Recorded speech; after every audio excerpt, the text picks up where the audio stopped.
सो अभी जो current physique का सिनेरियो क्या है, क्योंकि बल्क शुरू हो गया था, ठीक है। तो जिन लोगों ने वो वीडियो देखी थी उनको पता है कि बल्क शुरू किए हुए मुझे अराउंड 1.5 से 2 महीने हो चुके हैं। मेरे ख्याल से इतना टाइम हो चुका है, एग्जैक्टली मेरे को भी याद नहीं है, ठीक है। तो उसके बाद हुआ क्या था, थोड़ा सा हो गया बीमार। बल्क जितना किया था लाइक वो 1.5 kg 2 kg मैंने गेन किया था, तो वो बीमार रहा 1 हफ्ते के राउंड, देन सब कुछ वहीं पे आ गया।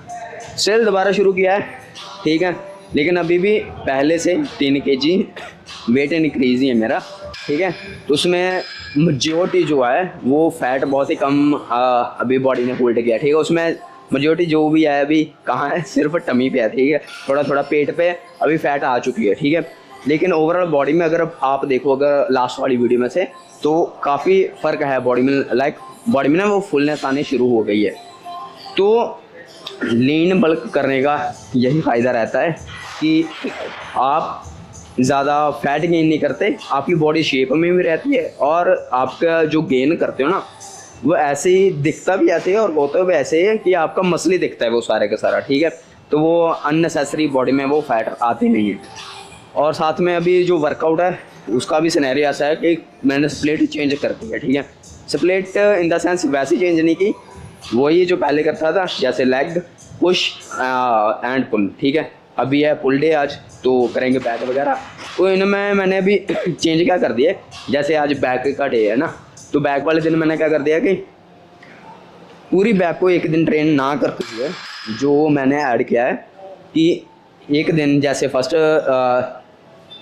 क्या बोलना था भूल गया, मतलब कि फर्स्ट दिन जिस दिन हम वीक के फर्स्ट दिन यार क्या बोले जा रहा हूँ मैं, मतलब वीक में जब हम पहली बार ट्रेन करेंगे, मैं मसल को ट्रेन कर रहा हूँ, तो उस दिन मैं क्या करता हूँ, मैं मेजॉरिटी जो अपना फोकस रखता हूँ वो रखता हूँ तो वो मेजॉरिटी मेरा जो फोकस होता है वो होता है मेरी अपर बैक और अपर लैट्स को लेके, ठीक है। ये मेजॉरिटी मेरा फोकस उसी पे रहे, ठीक है। और जो सेकंड डे होता है जब मैं सेकंड टाइम ट्रेन करता हूँ वीक में, उस दिन मैं ज़्यादा फोकस करता हूँ अपने लैट्स और लोअर लैट्स, लाइक लगा लो आपकी बैक है ना, लोअर वाले हिस्से को उस दिन मैं ज़्यादा प्रायोरिटी देता हूँ। आज का जो दिन है वो मेजॉरिटी रहेगा किस पे, वो रहेगा अभी अपर बैक पे ऊपर। तो मेरी सारी एक्सरसाइज का सिलेक्शन भी ऐसी है मक्खी मतलब मेरी एक्सरसाइज की सिलेक्शन ही ऐसे है कि पहले वाले दिन जो मेजॉरिटी टारगेट करेगा वो किसको करेगा, अपर बैक को। तो उसमें कौन कौन सी एक्सरसाइज 3-4 है, ज़्यादा कॉम्प्लिकेटेड नहीं करता उसको मैं।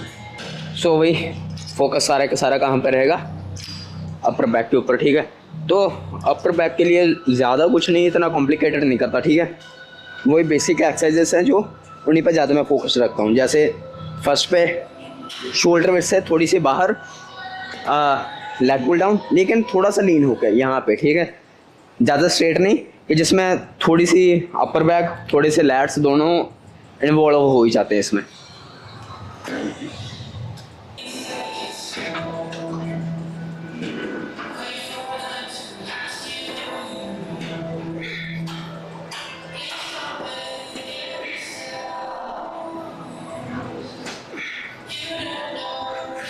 अभी बैक को ट्रेन करते हुए ना, जो मैंने भी स्टार्टिंग में गलती की है और जो मेजॉरिटी ऑफ लोग करते हैं, जिसमें मेरे ख्याल से बैक की ग्रोथ ना होने का जो सबसे बड़ा रीज़न रहता है कि सारी की सारी बैक को ना एक ही दिन ट्राई करना, कि एक ही दिन उसको ट्रेन कर देना, ठीक है।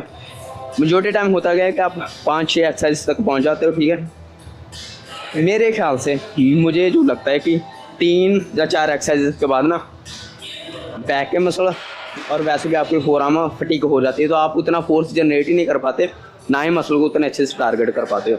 अभी दोनों को सेपरेटली रखने का, अपर बैक और लोअर बैक को, ये फ़ायदा रहता है कि आप दोनों को अच्छे से ट्रेन भी कर पाते हो, अच्छे से रिकवरी भी होती है और रिजल्ट्स भी अच्छे से मिलते हैं। जो कि मैंने पिछले जब से मैंने चेंज किया ये स्प्लिट, लाइक स्प्लिट नहीं, वर्कआउट का जो प्लान, तो काफ़ी हद तक मेरे को रिजल्ट्स में फ़र्क दिखा है कि पहले से लेके अब तक वो बैक की डेप्थ और साइज़ में काफ़ी हद तक फ़र्क आ चुका है। अभी ये वाली जो एक्सरसाइज है ना, सबसे फेवरेट है मेरी अपर बैक को लेके, वाइड ग्रिप सीटेड रो।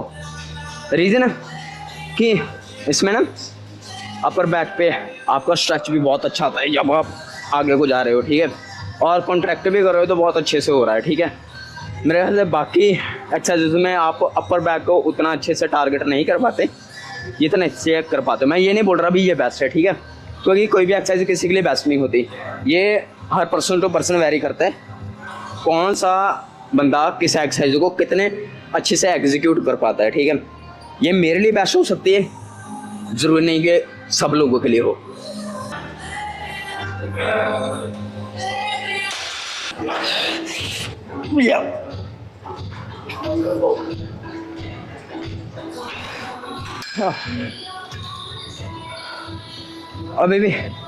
अभी इसमें भी ना मेरे ख्याल से एक्सरसाइज की फ्रीक्वेंसी उतनी ज़्यादा मैटर नहीं करती कि आप 15-15, 20-20 रेपिटेशन लगा रहे हो। ज़्यादा जो मैटर करता है आप उतने वेट से कितने अच्छे से उसको एग्जीक्यूट कर पाते हो। अगर आप 8 से 12 रेपिटेशन मेरे हिसाब से बहुत ही ज़्यादा बेस्ट है अगर आप इंटरमीडिएट लेवल पे आ चुके हो, ठीक है। अगर बिगिनर हो तो आप 15 रेपिटेशन के आसपास जा सकते, क्योंकि आपको उतने अच्छे से एक्सरसाइज उस एक्सरसाइज को एग्जीक्यूट करने का क्या बोलते हैं, मतलब आपका माइंड और मसल कनेक्शन अच्छा बनेगा। क्योंकि आप ज़्यादा रेपिटेशन लगा रहे हो तो आप उस मूवमेंट को थोड़ा समझ सकते हो। अदरवाइज़ आप क्या कर सकते हो, रेपिटेशन 8 से 12 कर लो, सेट उसके 4 कर लो। तभी जो मेरे कहने का जो मेन पॉइंट है कि अगर आप ज़्यादा रेपिटेशन जा रहे हो, बहुत ही ज़्यादा, ठीक है, 15-20 तक जा रहे हो, मेरे ख्याल से आप एक तरह से कार्डियो कर रहे हो, ठीक है। बहुत लोग इस चीज़ से डिसएग्री करेंगे कि अगर आप 15 से 20 रेपिटेशन लगा रहे हो ना तो एक तरह का कार्डियो, आप सिर्फ बॉडी को थका रहे हो, ठीक है। लेकिन अगर आप कर रहे हो 8 से 12 रेपिटेशन, ठीक है, फुल कंसंट्रेट फेलियर तक, तो उससे आपके मसल ग्रोथ ज़्यादा अच्छी से रहेगी, आप वैसे कम थकोगे, ठीक है। मसल फटीग तो आपका होगा ही होगा लेकिन आप ओवरऑल जो आपके सांस फूलते हैं बहुत ज़्यादा, ठीक है, और बहुत ज़्यादा आप थके फील करते हो, तो उसके लिए अगर आप 8 से 12 रेपिटेशन रखोगे तो वो बेस्ट है उससे कि आप 15 से 20 रेपिटेशन लगाओ।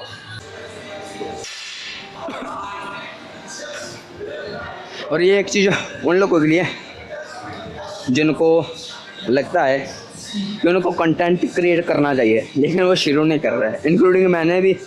मेरे ख्याल से मैंने बहुत लेट शुरू किया है इस चीज़ को, ठीक है।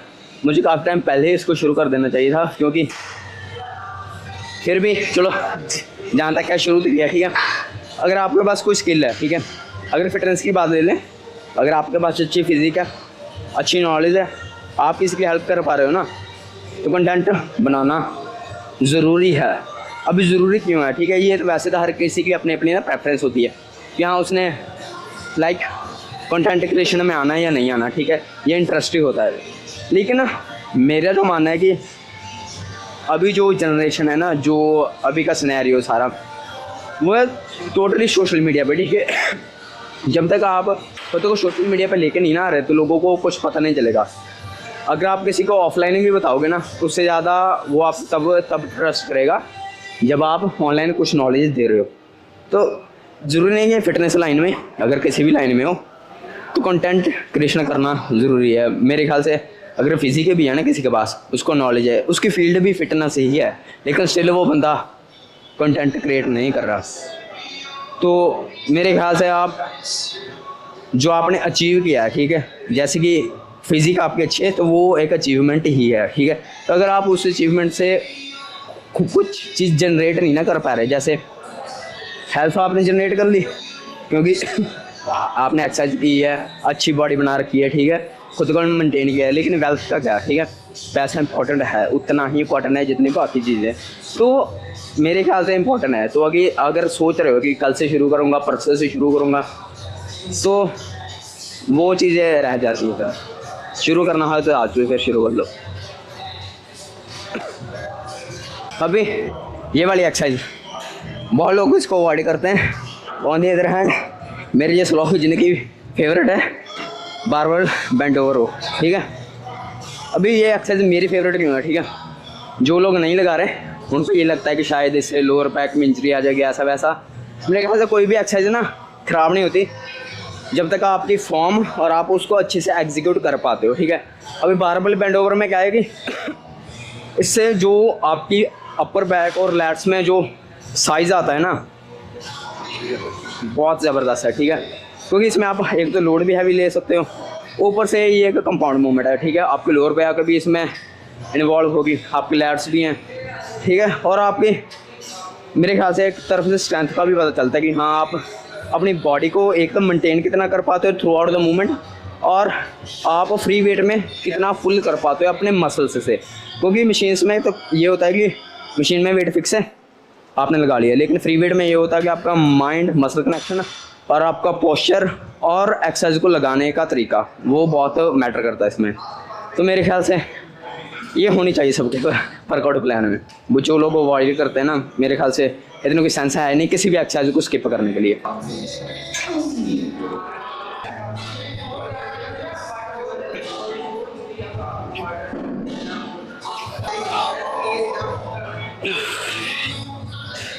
अभी जैसे मैं बात कर रहा था रेपिटेशन की क्वांटिटी, ठीक है। अभी इसमें देखो तो मेरे ख्याल से 809 रेपिटेशन आए मेरे, ठीक है। लेकिन मसल पे उतना ही फील हुआ है मेरे को जितना शायद कुछ लोगों को 15-20 रेपिटेशन के बाद फील हो रहा होगा, ठीक है। तो वेट को आप मसल से कितना पुल कर पाते हो वो ज़्यादा मैटर करता है उससे कि आप कितने ज़्यादा रेपिटेशन लगा रहे हो। अभी लीन गेन करने का ना जो सबसे बड़ा फ़ायदा रहता है कि अभी तक देखोगे ना तो मेरी वेंस वैसी की वैसे दिख रही हैं, ठीक है। ऐसी की वैसे नहीं, वैसी की वैसे दिख रही हैं। तो बॉडी पे उतना फैट बॉडी ने स्टोर नहीं किया, ठीक है। जो जबकि मेरा मसल मास और मेरे वेट में इंक्रीज़ हुआ है जो 3 kg के अराउंड है, ठीक है। ऐसे अभी देखोगे ना कंप्रेशन में भी तो उतना नहीं दिखेगा कि हाँ मैंने कितना गेन कर लिया। लेकिन अगर मैं कंप्रेशन उतारता हूँ ना, पैर वैसे ही पता नहीं, अभी शायद एक्सरसाइज लगाने के बाद बोला नहीं जा रहा ना, ठीक है। तो विदाउट कपड़ों के जब मैं खुद का साइज़ देखता हूँ ना तो खुद को पता चलता है कि हाँ मसल साइज़ कितना भी इंक्रीज हो चुका है, ठीक है। तो मेरे ख्याल से उस चीज़ का फ़ायदा नहीं है, ठीक है। कि अगर आप फैट डिपॉजिट कर लो, आपकी बॉडी की शेप भी गई, सारा कुछ किया, और जब आप दोबारा कट पे आओगे तो आप जितना फैट आपने गेन किया था उतने आपने लूज़ कर दिया, मसल पता नहीं आपने गेन किया कि नहीं किया, उस बल्क का कोई फ़ायदा नहीं है, ठीक है। तो लीन बल्क का ये सबसे बड़ा फ़ायदा रहता है कि आप साथ में शेप में भी रख पाते हो अपनी बॉडी को, और आपको जो गेन करना है तो वो भी कर लेते हो, ठीक है। अगर आप हाँ बहुत ज़्यादा स्किनी हो तो ऐसे बल्क का फ़ायदा है जिसमें आपका अगर फैट भी डिपॉजिट हो जाएगा, थोड़ा पेट भी बाहर निकल आएगा तो इट्स ओके। क्योंकि आपको एक बार होता है कि जिम जा रहे हैं ना तो बॉडी एक बार शेप में चाहिए, ठीक है। तो उसमें मान सकते हैं। लेकिन अगर आपका एक डिसेंट सा मसल मास है ना तो लीन गेन सबसे बेस्ट रहता है। तो अभी बैक की तो वैसे एक्सरसाइज होगी, लास्ट जो अभी रह गई है वो है हाइपर एक्सटेंशन। अभी ये एक्सरसाइज ऐसी है, मैं दोनों दिन ही लगाता हूँ, ठीक है। इसको स्किप नहीं करता क्योंकि लोअर बैक एक ऐसा मसला है, स्क्वाट्स लगाओ, बैक को ट्रेन करो, कोई भी कंपाउंड मूवमेंट करोगे ना तो बैक इन्वॉल्व होगी। अगर बैक वीक है ना तो आप मेरे ख्याल से काफ़ी कंपाउंड मूवमेंट है जिसको आप अच्छे से परफॉर्म नहीं कर पाओगे, और सबसे बड़ा इंजरी का चांसेस भी यही रहता है। तो इसके लिए लोअर बैक को ट्रेन करना नहीं भूलना कभी भी।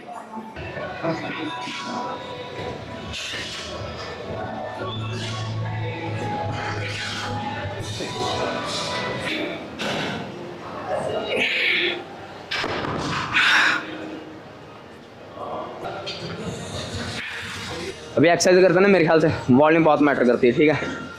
जैसे मेरा वर्कआउट है काफ़ी कॉम्प्लिकेटेड है, ठीक है। बैक भी ट्रेन करनी है, रियल डेल्ट भी है, ठीक है, बाइसेप भी हैं, ट्रैप्स भी हैं।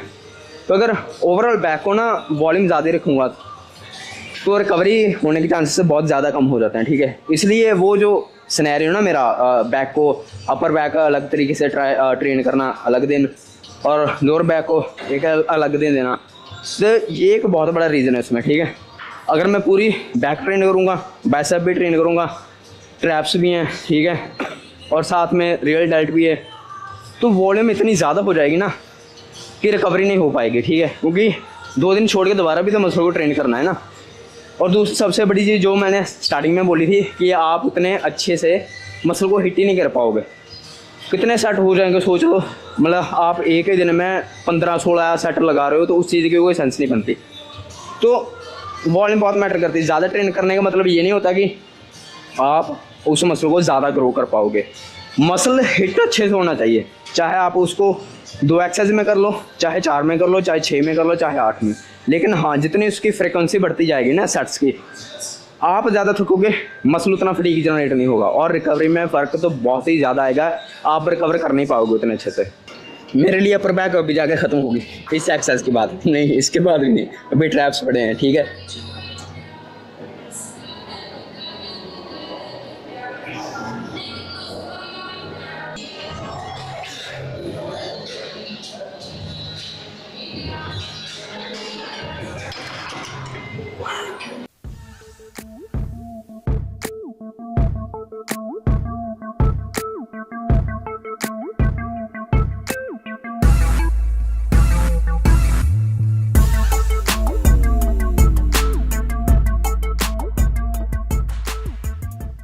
अभी पता नहीं कैमरे में कितना आ रहा हूँ कितना नहीं।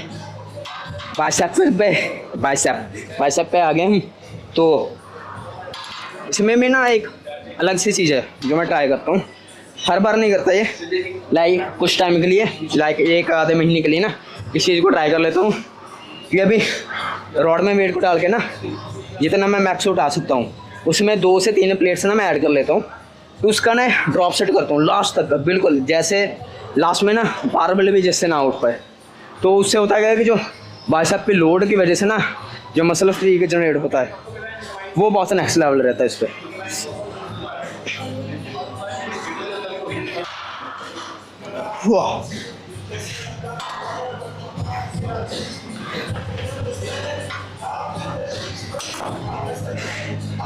वेट ड्रॉप, देन अगेन एक और सेट।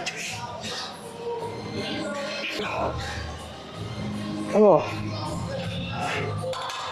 अभी वैसे ये मेरा बारबेल कर्ल का ना लास्ट सेट है, तो अभी बारबेल भी नहीं उठेगी और बाइसेप में फटने पे आ जाते एक ही एक्सरसाइज में।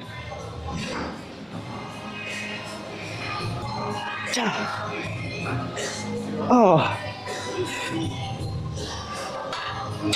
अभी इस वेरिएशन से जो मसल टूटता है ना और जो पंप आता है वो बहुत नेक्स्ट लेवल होता है। अभी 3 ही सेट लगाए इसका, ठीक है, लेकिन स्टिल बाइसेप में इतनी जान नहीं बची कि मैं सेकंड एक्सरसाइज को परफॉर्म कर पाऊँ, लेकिन करनी तो पड़ेगी ना। अभी स्टिल देखोगे तो एक ही एक्सरसाइज है, ठीक है, मसल पूरा ना मेरा फटने पे आएगा। तो इसलिए वो मैटर नहीं करता कि आप कितने वेरिएशन कर रहे हो एक्सरसाइज के, वो ज़्यादा मैटर करता है कि आप उस एक्सरसाइज को कितने अच्छे से एग्जीक्यूट कर पाते हो, और आपका एक्सरसाइज का सिलेक्शन बहुत मैटर करता है। अभी मुझे नहीं पता कितने लोगों के लिए सेकंड एक्सरसाइज बाइसेप की लास्ट होती है, लेकिन मेरे लिए होती है, क्योंकि वही अगेन वो मैटर नहीं करता कितनी एक्सरसाइज लगा रहे हो, उसका एग्जीक्यूशन कितना अच्छा है, एग्जीक्यूशन कितना अच्छे से कर पाते हो उस एक्सरसाइज को, वो ज़्यादा मैटर करता है। क्योंकि मेरे बाइसेप में अभी इतनी स्ट्रेंथ बचे नहीं है कि मैं ये सेकंड भी लगा पाऊँ, ठीक है, लेकिन स्टिल लगा रहा हूँ। तो वॉल्यूम मैटर नहीं करती, कितने अच्छे से मसल को हिट कर रहे हो वो बहुत मैटर करता है।